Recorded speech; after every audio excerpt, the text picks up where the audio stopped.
everyone, happy college football. Welcome to Porcelain Picks. I'm your host, Andrew Fabian. Today is Friday. Championship week is upon us. We have a great slate that we're going to be diving into today.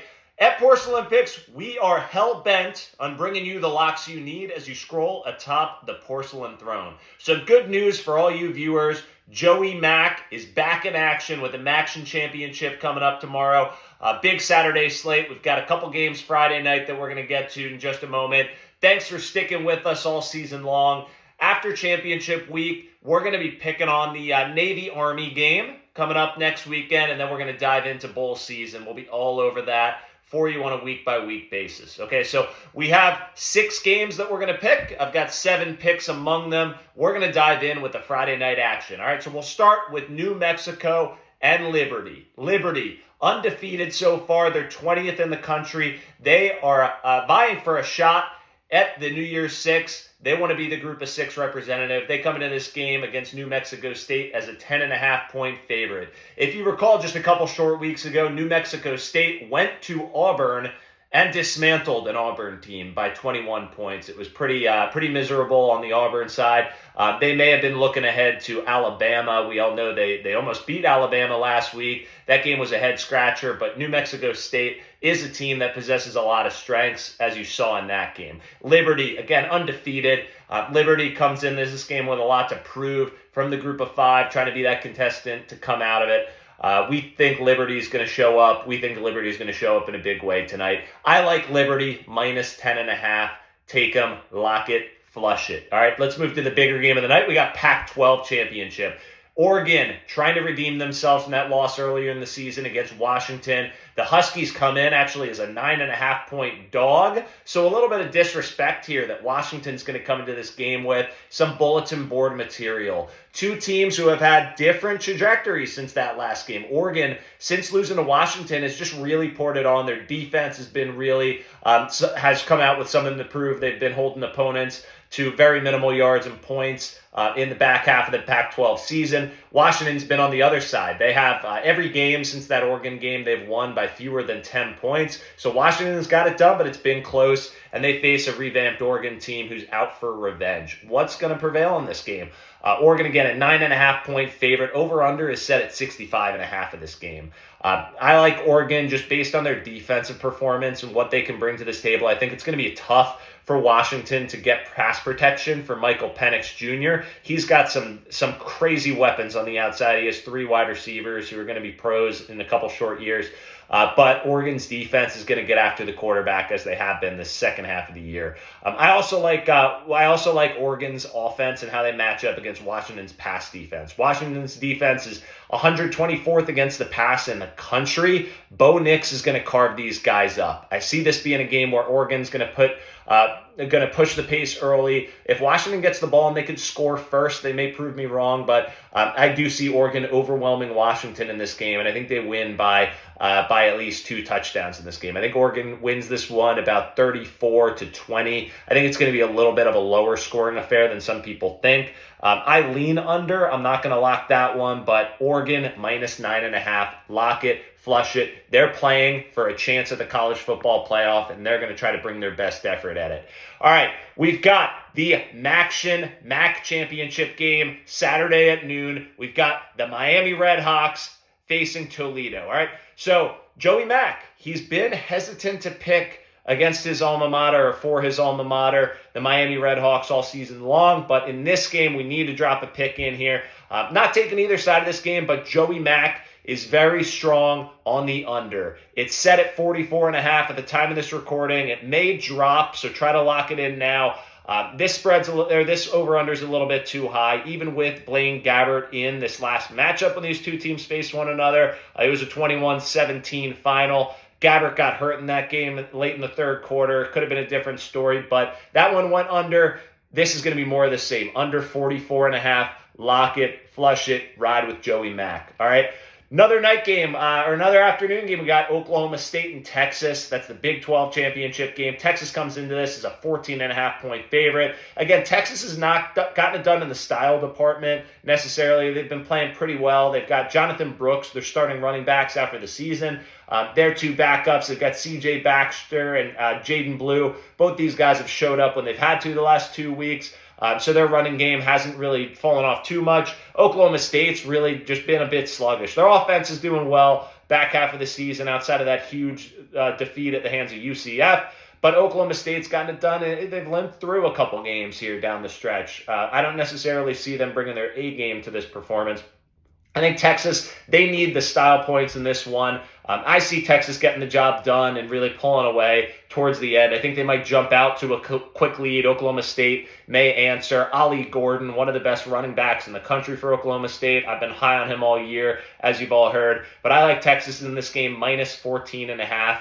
I think the over-under is a little bit too low. I think with that 14.5-point spread, maybe the odds makers are thinking Texas is just going to blow this game out. I think Oklahoma State does get a couple scores and maybe even pulls it somewhat close late and makes us risk that 14.5-point spread. Take the over 54.5. It's too low for this Big 12 championship game. Lock both of those, flush both of those. All right, one of my favorite matchups, the SEC championship. Every year, this game it lives up to expectations. I think this will be no different this year. We've got Alabama and Georgia. We've got Saban versus Smart.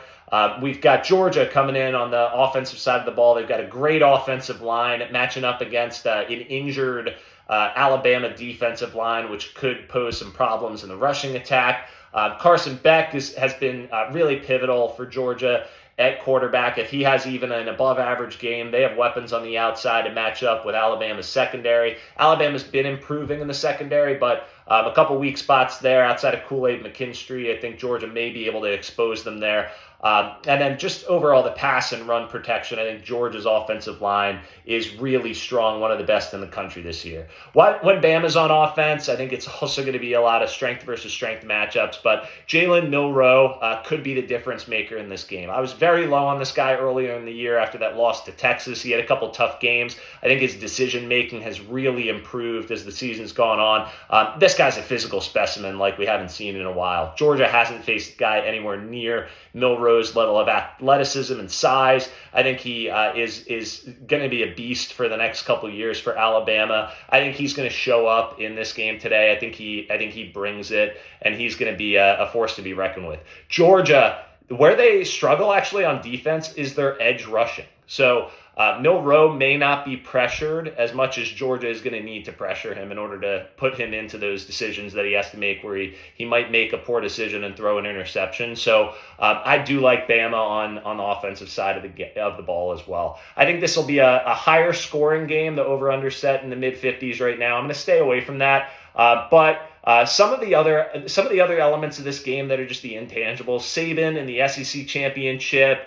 Give me Bama, roll tide in the SEC championship. I've got them plus 6.5 at the time of this recording. These odds may drop. It may get a little bit closer. I think money's coming in on Bama. I'm going to back Saban where he does not lose in the SEC championship game. So lock it, flush it for Alabama. I actually think they might win this game and cause a lot of controversy and a lot of debate for the College Football Playoff Committee. That'll be fun for us. And also painful for us. So Bama, roll tide, let's go. All right, we'll jump to the Big Ten championship game. So we've got the Michigan Wolverines. You're hearing about how great this team is. America's team, says Harbaugh, even though they're the villains.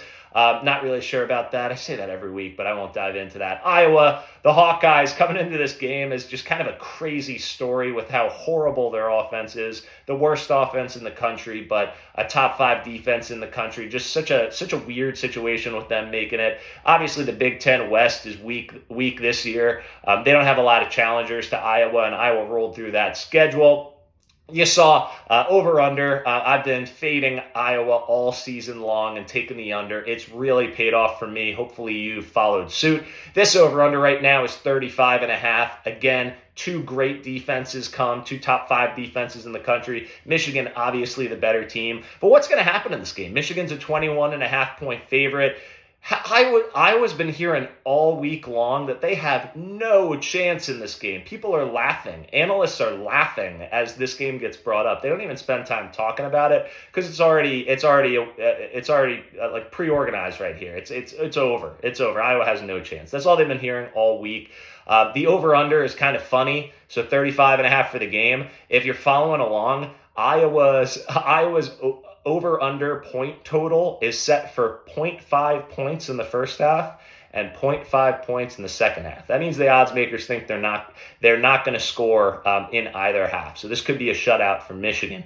I think some crazy things might happen. The Hawkeyes tend to get safeties. They tend to get interceptions that you don't think they'd get. And if you think I'm crazy, go back to the end of that Iowa-Nebraska game last week and watch a replay. Nebraska takes the ball away from Iowa, and they're driving with a chance to win that game. And their quarterback throws an interception directly to an Iowa defensive lineman or the linebacker who's near the ref. So if Iowa's wearing their black jerseys, they blend in with the ref a little bit. So crazy things could happen. Ball tends to find Iowa's defense. Iowa may want to punt it every third down in this game and just put their defense on the team because I honestly think with their defense on the field, they have a better chance to score a touchdown than with their offense. The one blemish here, their cornerback, Cooper DeJean, he's probably their best offensive player. He returns punts.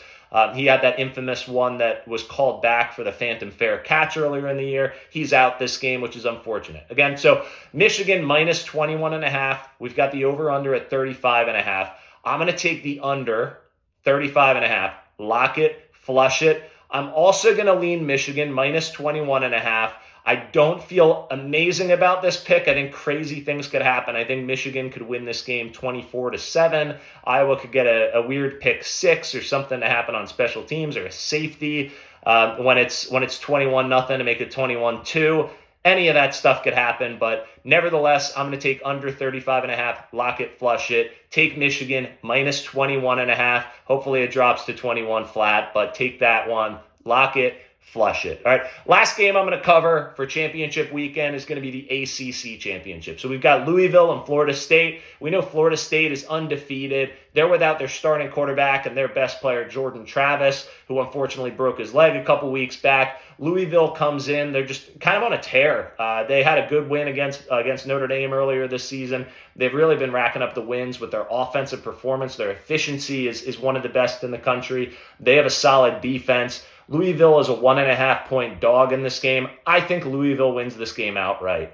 I think if Florida State wins, it's going to be a huge headache for the committee. I don't think that's why Louisville is going to win. I just think this is a bad matchup for Florida State, who their backup quarterback, Joey Mack, actually told me got hurt in practice. So who knows who's going to start there. They've got some great weapons, Keon Coleman, Johnny Wilson on the outside. It's unfortunate that they lost their starting quarterback, but I think that's going to be the difference here. I think Louisville is going to get it done in the ACC championship game. So Louisville is a 1.5 dog. So if you want, take Louisville plus 1.5. You can lock that one and flush that one all day long. I'm taking Louisville money line for an even payout there. I think Louisville wins this game going away. All right, so there's your picks for championship weekend. Hopefully you follow along. Drop a like, drop a subscribe, add a comment. Tell me your thoughts. I'm going to be bringing to you the accountability segment on Monday, as always, so we can see where we went wrong. I think we're going to have a lot correct this week. But in any event, happy college football, everyone. It's been a hell of a season.